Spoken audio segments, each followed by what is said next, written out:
Mga kapuso, tumaas ng 27% ang kaso ng leptospirosis sa buong Region 1 mula January hanggang June 2024 ayon sa CHD1.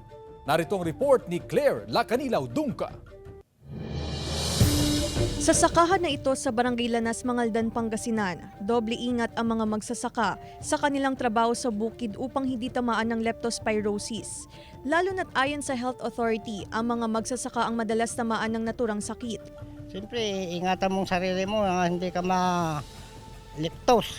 May tubig na, magbuta ka na.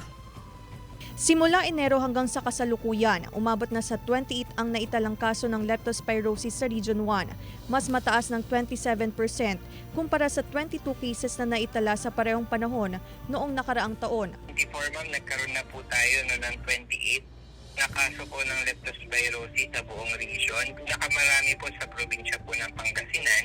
Meron pong 10 kaso dyan po, plus 2 po sa Dagupan City. Nakukuha ang sakit na leptospirosis mula sa isang bakterya na Leptospira na karaniwang nakukuha sa dumi o ihi ng hayop tulad ng daga.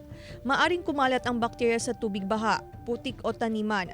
Pinag-iingat ng Health Authority ang publiko dahil posibleng tumaas pa ang kaso ng leptospirosis ngayong tag-ulan. Claire Lacanilaw Dungca, One North Central Luzon.